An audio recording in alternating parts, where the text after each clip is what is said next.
For 8 years, Dan Ashley was the weeknight co-anchor at WCBD Channel 2 with Leslie Lyles and Nina Sossamon. Now, he's the 5 p.m., 6 p.m., and 11 p.m. weeknight co-anchor at KGO-TV in San Francisco. I talk one-on-one with Dan about his career for this edition of Quintin's Close-Ups. And if you haven't already, subscribe to my YouTube channel and like Quintin's Close-Ups on Facebook. Dan Ashley, welcome to Quintin's Close-Ups. I am delighted, Quintin, to be on Quintin Close-Ups. Thanks for reaching out. Oh, you're very welcome. You need no introduction. I mean, for 7 to 8 years, you were the main evening anchor here in Charleston with Leslie Lyles. That's right. I was there, I guess, from 87 to 95. It was one of the most enjoyable and productive periods of my life, and I dearly love Charleston. I grew up not far away in North Carolina, so I loved being in Charleston, and to this day, the friends that I worked with at that television station are still some of my closest friends in the world. Wow. What does WCBD-TV Channel 2 mean to you? Boy, that's a great question, Quintin. It means a lot of things, actually. It means a place that let me really learn the profession and grow. It means a place of friendship. We worked very hard back then, lots of long days and long hours, but it was fun. I remember telling my father one time, I was working 12, 13, 14 hours a day all the time. It was very challenging. And I remember telling my dad, I can't believe they pay me to do this, because I was having so much fun. You know, it was such a great time. Now I joke with my dad, they don't pay me enough to do this. That's just a joke. But so it means a lot of things. And it was a formative time for me personally and professionally. It's where I started my family. 2 kids were born there. And it was just a magical time of life. I always love coming back to Charleston. I do that periodically and stay in touch with folks there. That TV station was a great TV station. Still is. Yes. Yes, you guys made it into a powerhouse. You know, we're very fortunate. The timing was, was good. Channel 5 was a very strong station and had just iconic broadcasters who I'm friends with, by the way, still to this day. So we had our work cut out for us. And, I am proud to say that over the years in the time before we left, some of us, we made some real inroads against that Channel 5 as a competitor. And it was fun. It was fun. It was good stuff. Healthy competition. Yes. How did you turn that into a healthy competition? Well, I think doing this job, a reporter's life is a joy. And so to work in television was, just thrilling. And so, we were young, we were ambitious, we were learning the ropes, and we're trying to cut our teeth. And I think that made it a healthy competition. And also, all 3 stations in town were competitive and wanted to be competitive and demanded that those of us working for them were competitive. So we were friends with all of those folks, really friends away from work, but at work we were trying to, beat each other up pretty good. It was a healthy combat. We wanted to win and wanted to beat them. But there was always friendship. Yes. Personally. Now that you're in San Francisco, and I want to talk more about that in just a second, but obviously you've been in San Francisco since 1995, and I was, 11 years old when that happened. But now you're the 5, 6, and 11 anchor there. How do you win in a bigger market like San Francisco? Another great question, Quintin. You come here when I left Charleston, it was the 105th market in America, and this was the 5th. So it was a big jump. I was very fortunate. I had lots of opportunities. I had a chance to go to New York, Chicago, all kinds of places, but Houston, Indianapolis, Dallas, a bunch of jobs. I was very, very fortunate to have some opportunities. This is the place I most wanted to come, and it worked out. But it is daunting. You come to an area like any area where there are established people on television who've been here for a long time. The audience is bigger, the pressure is bigger, the revenue is bigger, the opportunities are bigger. I traveled constantly in those early years here. And I think the way you break through and I've been very fortunate to be the evening anchor here for 28 years, is stay the course, be who you are, work hard, and just be authentic. And that's what I've always tried to do. Just roll up your sleeves and one step at a time, build a reputation, build your base of support here, build your resume and your set of experiences so that you become a better and better reporter as you go along. And I think that's it. There's no magic. There's no secret. It's just literally day by day fighting it out in the trenches and hard work and insisting that you improve. And I always have tried to this day.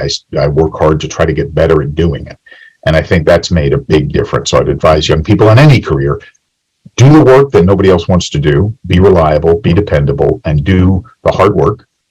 And then two, insist that you get better every day. Work hard to get better. In those early days, I had the chance, we traveled. I went to Mexico, to Poland, to John Glenn's shuttle launch in Florida, went to Peru on stories, and went everywhere around the country on stories.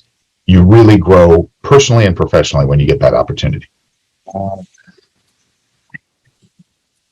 From the time that you all obviously started in television news back in the good old days to now, things have changed so much, Mr. Dan. Back then in the 90s, you didn't have social media. You didn't have the crazy politics that you have right now. How do you stay reliable? How do you grow in that realm of social media and politics today?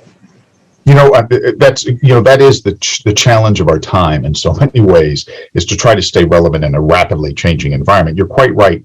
When I started at WCBD, I'd worked in Chapel Hill, Raleigh-Durham area for a couple of years before that. That's my hometown. When I started in Charleston, we barely had cell phones, I don't think, back then. And nobody was surfing the internet. Right. We had VCRs, but not everybody had them. There was no DVRs, no streaming, no social media at all. Cable TV, there was CNN barely coming on, but none of the others yet. It was a totally different environment. And in a lot of ways, we were the only game in town. So it was an advantage. Well, as the competition has really increased over the years, it has demanded of us that we be sharper than ever. And,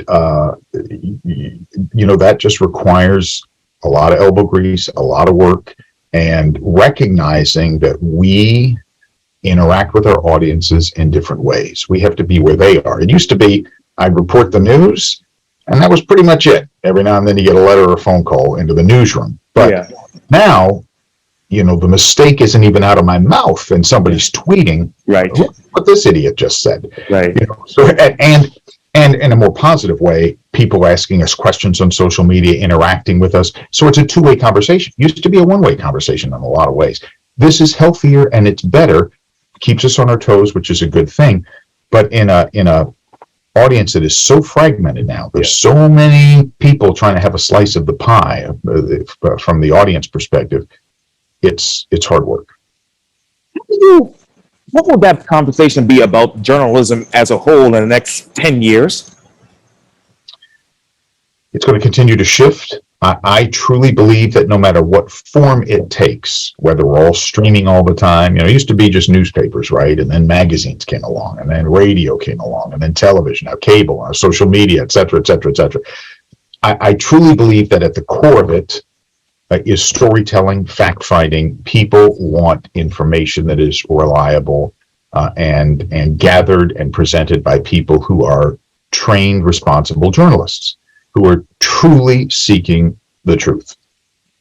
I hear all the time from people upset about what you see on the cable shows, everybody yelling at each other, and it's very divisive.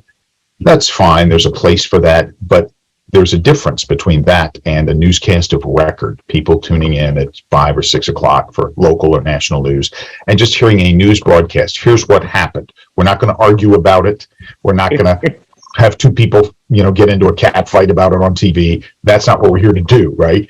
And it's okay. It's like talk radio on TV.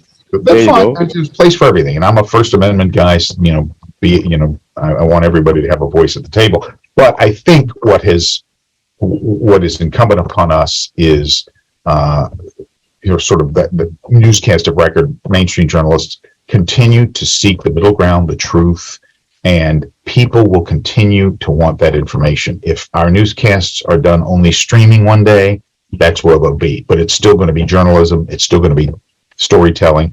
And there will still be a demand for it, because what we do every day, you can't get on Twitter. Right. You can't get on Facebook. No.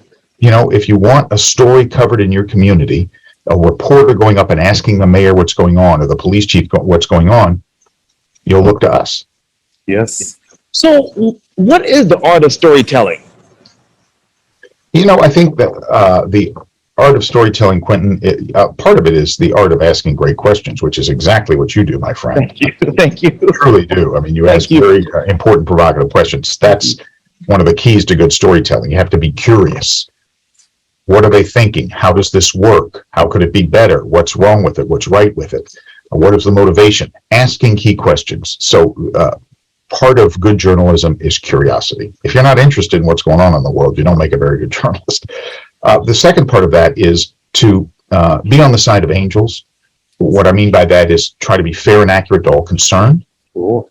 You don't have an axe to grind. Your opinion doesn't matter. Right. You stay out of your reporting. I mean, we all have, some biases, I suppose, that come through in some ways, but work hard not to let that happen. And like I always say, I can cover someone I'm close with and be kind to them one day and beat them up the next. I mean, I just do my job. I just do my job. That's it. So I think all of that makes for good storytelling, and good storytelling is the product of clear thinking. You can't write something clearly unless you can think about it clearly. So you have to have a sense of understanding, a sense of perspective. Put stories in the proper context and perspective.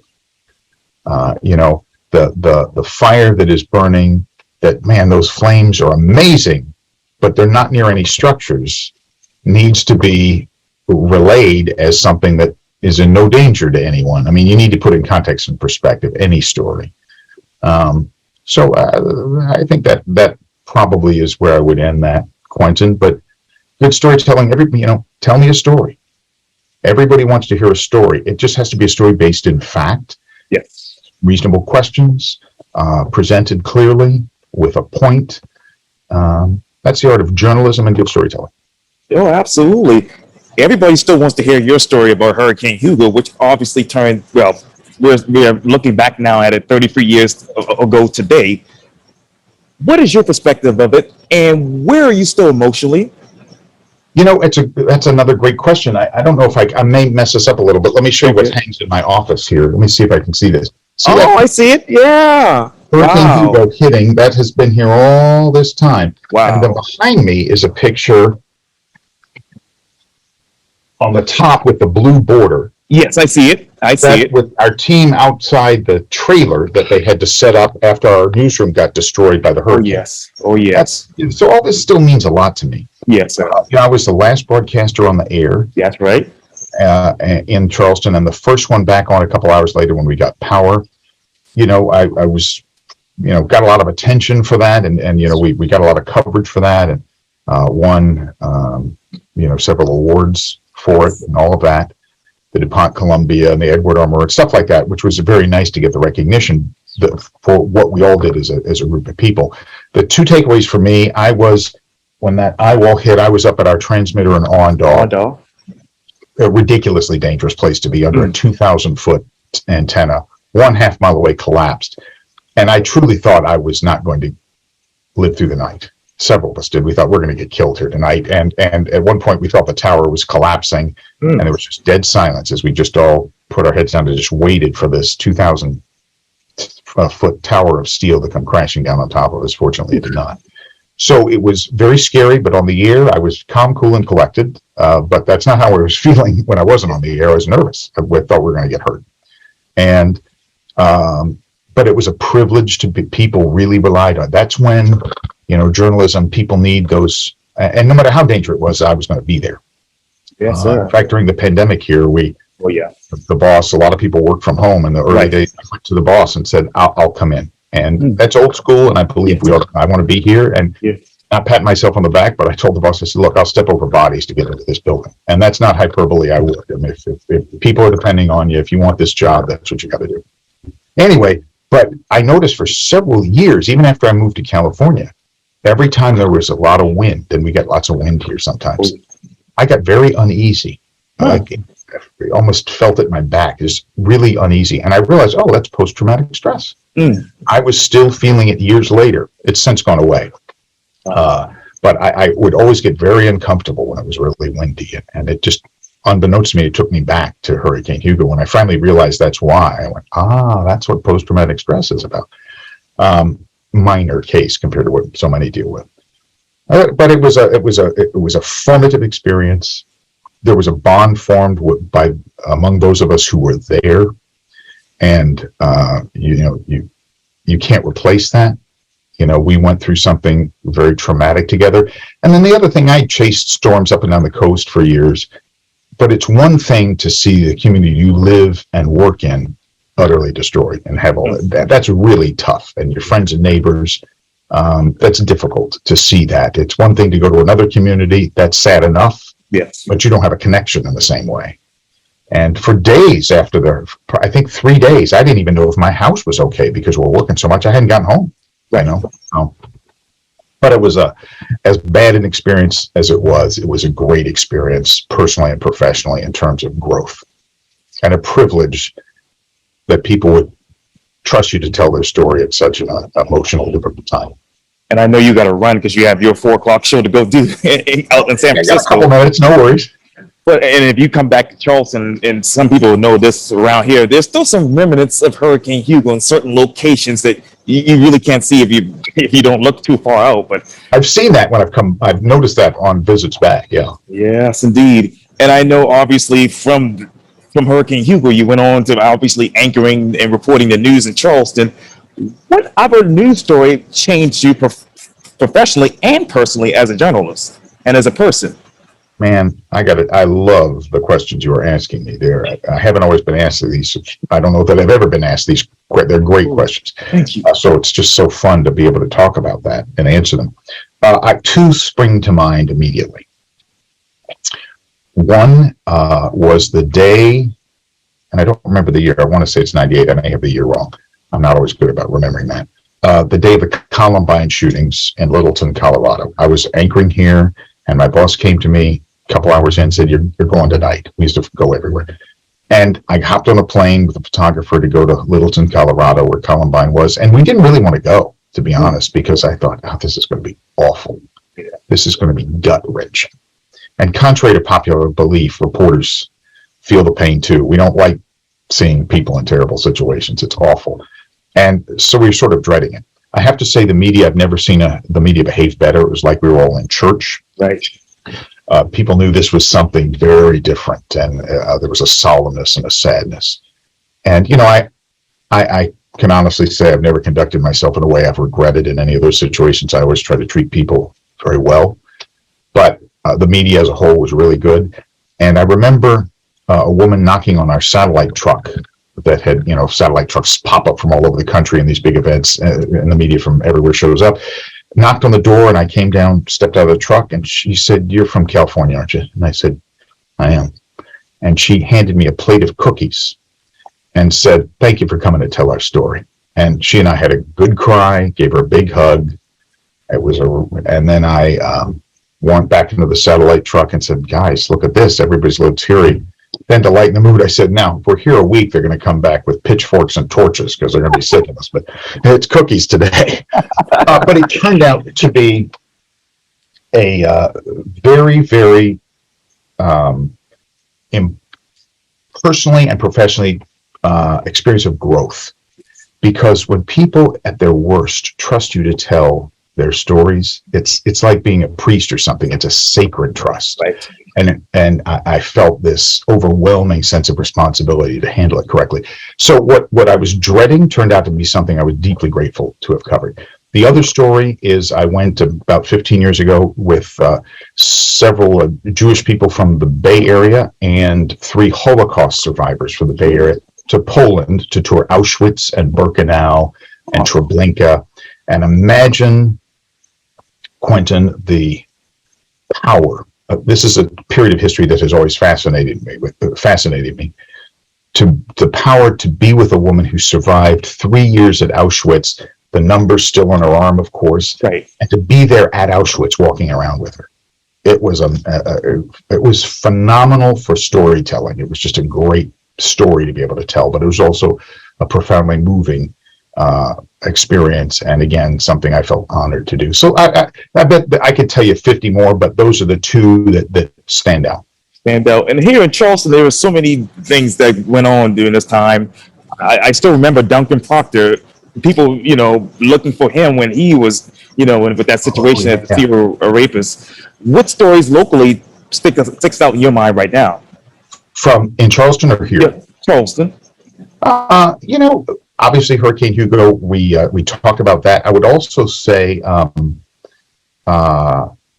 the base realignment when the Navy base closed. That was because I was on the air for a long time with those commission hearings and covering that live. Because that was going to profoundly alter a significant portion of the economy and the character of town. I certainly remember that as something profoundly important to a lot of people. I remember the serial rapist case. Yeah. Remember that guy? Yeah, Duncan Proctor. For quite a while. Yeah, he was. People were scared. His name was what? Duncan Proctor. That was Duncan Proctor. That's who you're talking about. I forgot his name. We covered that extensively. In fact, I did a multi-part investigation into that story, as I recall. Duncan Proctor, I forgot his name. But that was scary. What else? On a happy note, I always look forward every year to covering Spoleto. I just thought that was wonderful. I was often down at the Four Corners of Law covering the opening ceremonies. In fact, I brought my wife there for the first time 3 or 4 years ago, right before the pandemic. She loved it. Those stand out. I'd have to think a little bit more about it, but there's so many. I mean, so many over the years that we covered that I think had a big impact on Charleston. And I know you definitely have to run, but in 2 words, who will Dan Ashley be in the next 5 years? Oh my gosh. I hope maybe no more gray hair. No, I hope I'll be healthy. I hope I will continue to be able to do something that I love to do. But I certainly can guarantee you I intend to be the same person. And I'm going through my life now in a great period of gratitude for, like I said, great friends and family, good health, a profession that means a lot to me, and all of the amazing experiences I've had. It's just a privilege, and I feel very, very blessed and fortunate. So I hope all that continues. Yes. And that you and I talk again in 5 years. Absolutely. I'll be right here. Congratulations on all you're doing, Quintin. What you have done there is carved out a terrific place for yourself there in a lovely community, and you're making a difference with your reporting and the conversations that you're having. And I just want to say I am really honored to be on the program and just delighted to reconnect with people in Charleston over all these years. It has such a special place in my heart. But you're the best, and I appreciate it. Well, thank you. And again, Dan Ashley, thank you for your time on Quintin's Close-Ups. I really appreciate it. Great to be with you. Yes, sir. Likewise.